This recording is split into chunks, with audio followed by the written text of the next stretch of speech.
Qual é o mercado de trabalho para teólogos? Qual o salário médio? Em quais áreas um teólogo pode atuar? Essas são perguntas que eu me fazia muito. Antes de tomar a minha decisão de trocar a engenharia, foi o curso que eu comecei assim que eu saí do ensino médio, pela teologia, que foi o curso que o meu coração desejava, me envolver com teologia. Essas perguntas eu me fiz muito antes de tomar essa decisão. Porque eu, como um homem, preocupado com a manutenção da minha casa financeira, recém-casado, tinha poucos anos de casado, eu tinha essa preocupação. Como eu vou sobreviver, né? Teologia, o meu coração queima. Conhecer mais sobre Deus, sobre a palavra de Deus, mas como eu vou sobreviver? Primeiro semestre da faculdade, eu recebi muita orientação sobre quais áreas a gente poderia atuar e eu gostaria de deixar registrado aqui no meu canal esse vídeo, pois talvez pode ajudar outras pessoas que estão desejando tomar esse passo, mas está com o mesmo medo que eu tinha.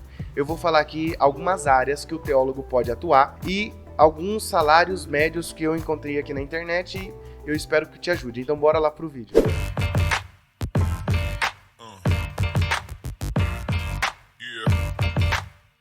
Graça e paz, galera! Eu me chamo Breno Alves, você está aqui no meu canal, o lugar onde eu tenho liberdade para falar a respeito da minha fé, falar de Jesus Cristo, falar de teologia. Então, se é isso que você procura em um canal, não perca tempo, se inscreva, aperte o sininho, pois o YouTube vai te ajudar e compartilhar com você todas as vezes que subir um vídeo novo no canal, mas você também pode fazer isso para ajudar o seu irmão aqui, compartilhando com outras pessoas os vídeos, curtindo, mas o mais importante é a contribuição nos comentários. Com frequência eu esqueço de falar muitas coisas, né? Então os comentários ajudam a acrescentar. Ou nos comentários você pode deixar uma sugestão, um apoio, vai ser bem-vindo e ajuda muito. Ok? Esse é um assunto muito interessante para mim. Como eu disse, foi uma das coisas que eu pensei muito antes de tomar a decisão sobre, ok, eu tô indo para algo que o meu coração queima, mas e a minha vida financeira? Como que vai ser? Um teólogo, entre um teólogo e um engenheiro, é óbvio que o engenheiro tem uma propensão a ganhar muito mais dinheiro e ter uma vida muito mais tranquila, financeiramente falando, do que um teólogo, né?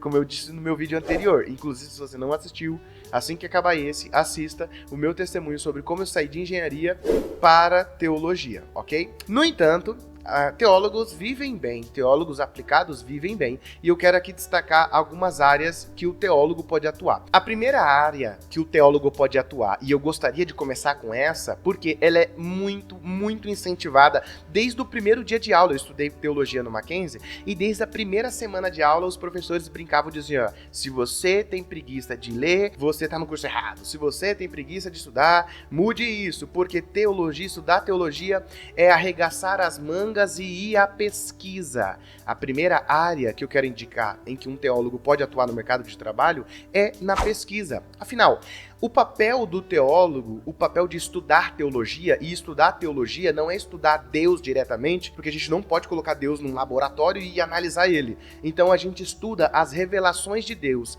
né? a palavra de Deus, a forma como Deus decidiu se revelar. E a gente vai colhendo várias informações que é necessário para você entender algumas questões. Antes de eu ver as palavras diretamente, é entender a cultura. Então esse é um trabalho de um pesquisador na teologia. A gente precisa se familiarizar com os contextos, contexto cultural, contexto histórico, contexto linguístico de cada texto que a gente está estudando, a fim de obter uma compreensão profunda do seu significado. Não é só chegar, ler e dizer, eu acho isso. Há um contexto, precisa ser pesquisado, precisa ter várias fontes. Eu lembro, gente, do primeiro semestre, nós estávamos apresentando um trabalho de geografia bíblica, e um rapaz foi e contou uma história, não vou falar para não constranger, mas contou uma história muito doida sobre Salomão e que não está na Bíblia, né? E aí o professor interrompeu e falou: de onde você tirou isso? Aí ele falou: foi o historiador fulano de tal. Na verdade, ele falou sobre o Flávio José. Foi o historiador Flávio José. Meu professor falou assim: olha, mas só o Flávio José falou? Você pesquisou outras fontes? E aí houve aquele choque e o professor disse: olha, se só uma pessoa falou, significa que você pesquisou errado. Se só uma pessoa falou, duvide. Meu professor não bate muito bem com o Flávio José, mas isso é conteúdo para um outro vídeo, para uma outra hora. Mas essa tensão se deu justamente por conta disso. Era uma informação muito duvidosa que não tinha sido fruto de um trabalho de pesquisa elaborado. Mas alguém falou isso? Qual era o contexto? E é o que a gente faz em teologia. A gente levanta os contextos, qual foi o impacto dessa fala para esse tipo de contexto. E nas escrituras, vocês podem ver que há várias coisas que exigem isso. Vou dar um exemplo para que vocês possam entender. A Bíblia diz assim: se o seu olho te faz pecar, arranque e o joga fora. Ninguém faz isso, gente. Pega uma faca e arranca o olho, porque olhou para algo imoral. Vocês não fazem isso. Então vocês têm que fazer o trabalho de pesquisa. Qual é o contexto cultural aqui? O que esse texto realmente quer dizer? Qual que é essa figura de linguagem que está dizendo aqui? É literal? Arrancar o olho? Não, a gente não faz isso. A gente entra dentro do contexto, a gente pesquisa. Qual figura de linguagem é essa? Porque senão ia ter um monte de gente sem olho, entende? E essa é a missão, da essência do teólogo como pesquisador, analisar o contexto. Não com a ideia, pensando num pesquisador de religião, com a ideia de o que é certo e o que é errado, mas como se relaciona com esse fato. Por quê? Por que eu estou dizendo isso? Porque não existe só o cristianismo, né? Exemplo, não sei se vocês sabem, mas anjos não é só próprio do cristianismo, em que o cristianismo cita a passagem no Antigo, no Novo Testamento, de anjos se comunicando a serviço de Deus. Outras religiões também aparecem anjos. Então um pesquisador, um teólogo, um pesquisador de religião, um teólogo, ele vai analisar sobre qual a relação dessa religião com anjos, como eles interagem, qual o impacto disso, entende? Esse é o primeiro ponto. Em resumo, um teólogo na área de pesquisa, ele coleta dados, examina fontes primárias, fontes secundárias, aplicam metodologias de pesquisa para fundamentar suas descobertas e as suas argumentações.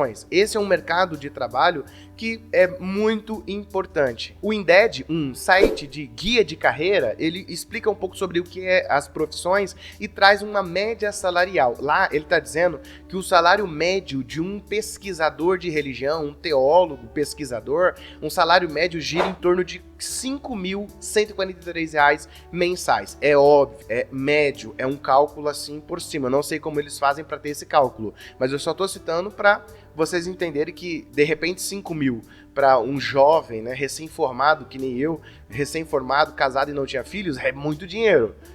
Talvez não é dinheiro 5 mil para um pai de família com 4 filhos. Enfim, em sequência, a segunda área é muito comum, porque como eu disse para vocês, na teologia nós somos muito enfatizados a pesquisar. Aliás, eu tinha um professor que ele dizia assim: se você estuda teologia, você consegue estudar o que for. Por quê? É muita essência de pesquisa. Estude, pesquise, veja o que o fulano diz, o que o ciclano diz, analise o contexto, se envolva com o texto. A segunda área é publicar esses materiais. O teólogo, como pesquisa, como escreve, como produz muita coisa, acaba encontrando no mercado editorial uma forma de ganhar dinheiro, uma forma de entrar no mercado de trabalho e publicar o resultado de suas pesquisas ou publicar o resultado do seu labor teológico, né? É muito legal. Você, por exemplo, teve alguma dúvida sobre alguma questão escatológica, aí você pega lá uma teologia sistemática, fruto do trabalho de um teólogo acadêmico que pegou e sistematizou, sei lá, a doutrina de justificação. Isso é interessantíssimo. Você está com dúvida sobre um contexto geográfico lá na Bíblia. Ó, quão bom e quão suave é que os irmãos vivam em união. É como o orvalho que sai lá do Monte Hermon e vai até Sião. Por que isso? Você pega um dicionário de geografia, analisando a hidrografia de Israel, você entende por que o salmista está dizendo sobre união usando o sistema de águas de Israel. Tudo isso é fruto de um teólogo acadêmico que sai da teologia, sai da faculdade e continua produzindo conteúdo para a academia. Há vários tipos de teologia e há o teólogo acadêmico, que é aquele que sai e continua ainda no seu trabalho. Não tem como saber um salário médio para essa área, porque vai depender muito da venda do livro, né? Vai depender muito da venda dos seus produtos. Tem muitos irmãos hoje que têm uma qualidade boa de vida porque escreveram livros best-sellers. E a maioria das editoras repassa a parte dos lucros para os autores. Aliás, isso é justo, né? Não tem como saber qual o tanto que se pode ganhar, porque vai depender do quão o seu livro vai ser bom para a comunidade que vai estudar para a academia. Mas também você pode encontrar mercado de trabalho na linha editorial como revisor de livros, editor de livros. O INDED lá vai passar uma ideia salarial no valor de R$ 2.874 em média para quem trabalha editando livros. As editoras contratam muito teólogo, porque, como eu falei, o teólogo se envolve com o conteúdo, com o contexto linguístico, cultural, então tem uma certa propriedade para analisar e revisar os comentários que vão ser publicados pelaquela editora. A terceira área é a área da educação. Um teólogo teólogo é conduzido para essa área para servir as pessoas com o seu conhecimento a respeito da religião, a respeito da divindade, né? E aí eu tô falando não só pensando na minha comunidade cristã, mas pensando, por exemplo, no profissional de religião. Ele analisa as formas em que o ser humano interage com o religioso, com o divino, e presta um serviço, tanto à comunidade de fé, quanto à sociedade, né? De como melhorar a partir desse relacionamento com o religioso, com o Senhor consagrado. Pensando na minha fé, um teólogo pode servir em duas áreas. Primeiro, a sacerdotal, na igreja, né? Servindo na igreja. Eu tenho um professor que dizia assim: um teólogo sem uma igreja para servir é um perigo. Assim como um teólogo sem a sociedade para servir é um perigo. Porque ele vai achar que ele faz teologia para ele mesmo, e na verdade não é. O teólogo faz teologia para servir a sua comunidade de fé, servir sua igreja, servir sua comunidade. Porque vocês estão entendendo que o teólogo não é só voltado para a igreja. Não só faz teologia quem quer ser pastor. Isso precisa ficar bem gravado. Eu frisei isso muito no meu vídeo passado. Não faz teologia só quem quer ser pastor. Mas quem quer ser pastor, seria excelente que fosse obrigatório, porque ele vai se envolver com um conteúdo mais denso a respeito da palavra de Deus, da revelação de Deus, e isso vai possibilitar, por exemplo, os objetivos que eu buscava, aprimorar as aulas da EBD que eu dava. É isso mesmo, um teólogo na área da educação eclesiástica, ele se envolve com aulas, aula de EBD. EBD é um estudo que nós fazemos aos domingos, Escola Bíblica Dominical, EBD. O teólogo também pode auxiliar na superintendência da EBD, na administração da EBD, avaliando os conteúdos que estão sendo ensinados, né? Planejando as aulas que vão ser aplicadas, avaliando como a informação está sendo repassada e como está chegando, alinhando a teologia da igreja, porque é preciso. Isso é importantíssimo. Um teólogo pode ser consultado, por exemplo, hoje nós estamos num período muito moderno, as igrejas têm redes sociais, então um teólogo pode contribuir, né, nas redes sociais, no departamento de criação de conteúdo para os posts da igreja, para a comunicação da igreja na internet. Isso é muito interessante. Mas também na área secular, um teólogo pode trabalhar no mercado de trabalho, na educação.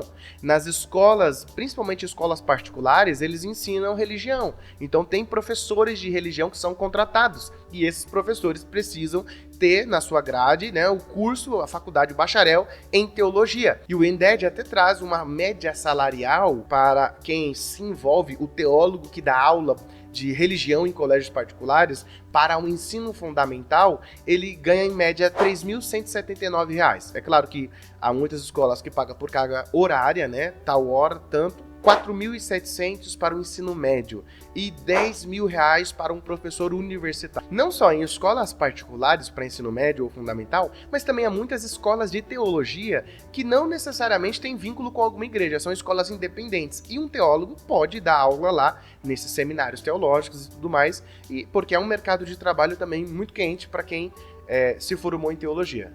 Quarta e última área que eu gostaria de destacar é a capelania. Definir o capelão é um pouco difícil porque a sua função depende muito da área em que ele está se relacionando. Em essência, é uma função de serviço que visa promover o bem-estar, promover fé, e ele pode fazer isso prestando apoio espiritual, emocional, pastoral. Então depende muito da onde o capelão está se relacionando. Eu passei uma experiência com um membro da minha família, minha sogra, que passou por uma fase muito difícil, teve que ficar internada e não podia, ela ficou numa área que não podia fazer muitas visitas,